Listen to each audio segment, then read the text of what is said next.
Hello students, my self खुशबू खान। आज मैं आपको डिवीज़न बताऊंगी कि डिवीज़न क्या होता है। देखिए, डिवीज़न वो प्रोसेस होती है जिसमें मदर सेल डॉटर सेल में डिवाइडेड हो जाती है।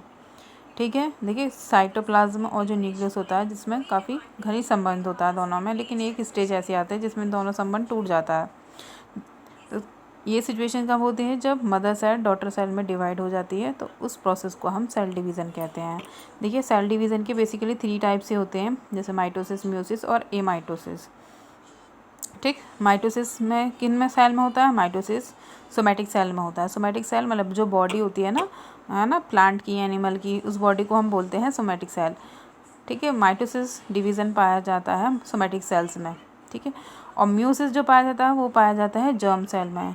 यानी जो बॉडी होती है सोमैटिक बॉडी, उस बॉडी पर कुछ जर्म सेल प्रेजेंट होते हैं। ठीक है, उन जर्म सेल में डिवीज़न होता है और तब जाकर गैमेट्स वगैरह की फॉर्मेशन होती है। तो माइटोसिस पाया जाता है सोमैटिक सेल्स में और म्यूसिस पाया जाता है जर्म सेल में। ठीक है, ये बेसिकली टू टाइप्स होते हैं एंड डिवीज़न के। अब देखिए, अब मैं आपको पढ़ाऊँगी माइटोसिस। माइटोसिस जैसे हम नाम से पढ़ते हैं सूत्री विभाजन, इसको हम समसूत्री विभाजन भी बोलते हैं।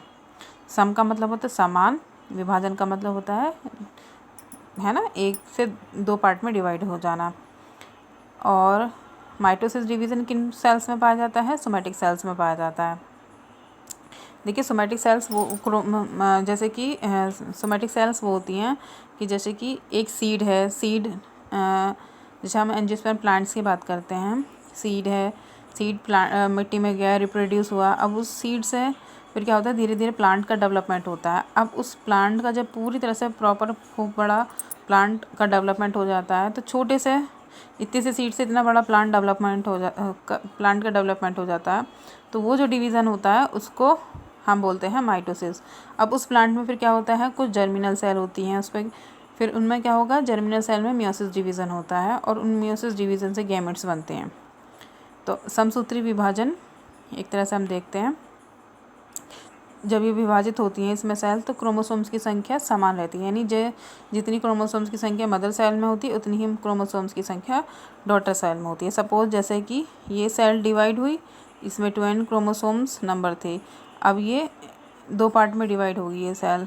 ठीक है, तो इसमें क्रोमोसोम्स की संख्या 2n ही रहेंगे, समान रहते हैं। इसलिए हम इस विभाजन को हिंदी में कहते हैं समसूत्री विभाजन और इंग्लिश में माइटोसिस कहते हैं। अब देखिए, मैं फिर से बताती हूँ। देखिए, माइटोसिस जो डिवीज़न होता है ना, वो सोमैटिक सेल या वेजिटेटिव सेल्स में पाया जाता है। वेजिटेटिव सेल कौन सी होती है? जैसे रूट है, स्टेम है, लीफ है, तो ये वेजिटेटिव सेल ही तो होती है।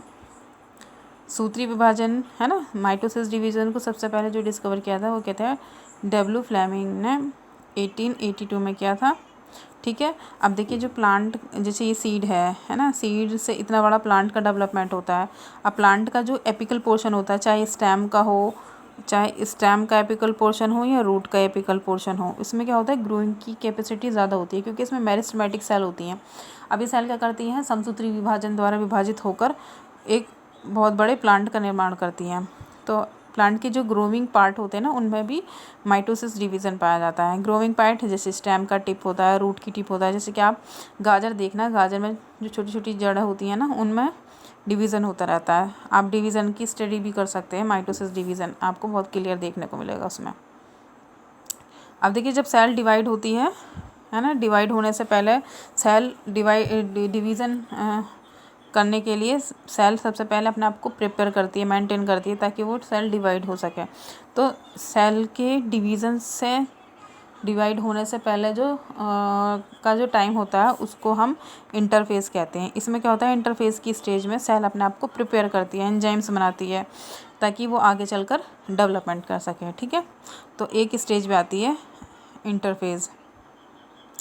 अगर हम सूत्री विभाजन की बात करते हैं, अगर इसमें हम डिवीज़न देखें है ना, तो ये डिवीज़न 2 पार्ट में डिवाइड होता है, कैरियोकाइनेसिस और साइटोकाइनेसिस। कैरियो का मतलब होता है न्यूक्लियस, काइनेसिस का मतलब होता है विभाजन। जब न्यूक्लियस का विभाजन होता है तो उस प्रोसेस को हम बोलते हैं कैरियोकाइनेसिस। और साइटोकाइनेसिस है ना, साइटो का मतलब होता है साइटोप्लाज्म, काइनेसिस का मतलब होता है विभाजन, है ना। कोशिका द्रव्य विभाजित होता है इसमें। तो दो पार्ट में डिवाइड होता है माइटोसिस डिवीज़न, कैरियोकाइनेसिस और एक साइटोकाइनेसिस। अब देखिए कैरियोकाइनेसिस में क्या होता है, न्यूक्लियस का विभाजन होगा। न्यूक्लियस के विभाजन में काफ़ी सारी स्टेज आती हैं, जैसे कि कैरियोकाइनेसिस में देखना अब प्रोफेज, मेटाफेज, एनाफेज, टीलोफेज। ठीक है, प्रोफेज, मेटाफेज, एनाफेज और टीलोफेज। सबसे पहले मैं आपको प्रोफेज की बात बताती हूँ कि प्रोफेज क्या होता है। प्रोफेज में क्या क्या एक तरह से डिवीज़न किस तरह से हमें देखने को मिलेगा, प्रोफेज में क्या स्टेज होती हैं, मेटाफेज में क्या होती हैं, आप इस तरह से देखते हैं। देखिए ये कोई सेल है, उसका ये न्यूक्लियस है, इसमें क्रोमोसोम्स वगैरह हैं। ठीक है, न्यूक्लियोलस है, कैरियो लिम्फ वाला पार्ट है, न्यूक्लियर मेम्ब्रेन हो गई। ठीक है, ये इंटरफेज की स्टेज है। इंटरफेज में क्या होता है, सेल अपने आप को प्रिपेयर करती है डिवीज़न के लिए। आप देखिए प्रोफेज में क्या होता है, प्रोफेज में आप देखना न्यूक्लियस है, न्यूक्लियस में जो क्रोमेटिन होती है ना, वो इस तरह से पड़े रहते हैं धागे धागे की तरह। ठीक है, दिखाई भी नहीं देते। जब प्रोफेज फेज स्टार्ट होती है तो उसमें क्या होता है, क्रोमोसोम्स धीरे धीरे कॉइल्ड होने स्टार्ट कर जाते हैं। ठीक है, धीरे धीरे कॉइल्ड होने स्टार्ट कर देते हैं, तो ये धागे क्या होते हैं, आपस में लिपटने लगते हैं। इसी तरह से प्रोफेज, मिडिल प्रोफेज में देखते हैं तो हमें हल्के हल्के और क्लियर विजिबल होने लगते हैं क्रोमोसोम्स। लेट प्रोफेज में हम इसको नॉर्मली अच्छे से देख पाते हैं, क्रोमोसोम्स इसमें पेयर्ड में आ जाते हैं, है ना, 2 क्रोमेटिड्स पेयर में आ जाते हैं। अब मेटाफेज में क्या होता है, हम मेटाफेज में जो हम क्रोमोसोम्स की स्टडी करते हैं ना, वो मेटाफेज की स्टेज में करते हैं। इसमें क्या होता है, हम इस तरह से क्रोमोसोम्स का स्ट्रक्चर बिल्कुल क्लियरली देख सकते हैं। ठीक है, और इसमें क्या होता है, स्पिंडल फाइबर जो होते हैं ना, वो क्रोमोसोम्स की काइनेटोकोर प्रोटीन से आकर अटैच होते हैं, जिससे क्या होता है, क्रोमोसोम्स का एक पार्ट इधर मूव करता है पोल्स की तरफ, एक पार्ट इधर मूव करता है। जैसे कि आप अर्ली एनाफेज में देख सकते हैं कि इसमें जो क्रोमोसोम्स होते हैं वो डिवाइड हो रहे हैं। ठीक है, एनाफेज में क्या होता है, क्रोमोसोम्स अपने अपने पोल की तरफ को मूव करने लगते हैं। ठीक है, और लेट एनाफेज में अपने पोल पर पहुंच जाते हैं। अर्ली टीलोफेज में क्या होता है, ये क्रोमोसोम्स आपस में इस तरह से मिक्स हो जाते हैं। ठीक है, तो बिल्कुल भी हम इसको क्लियरली नहीं देख पाते इनके धागे।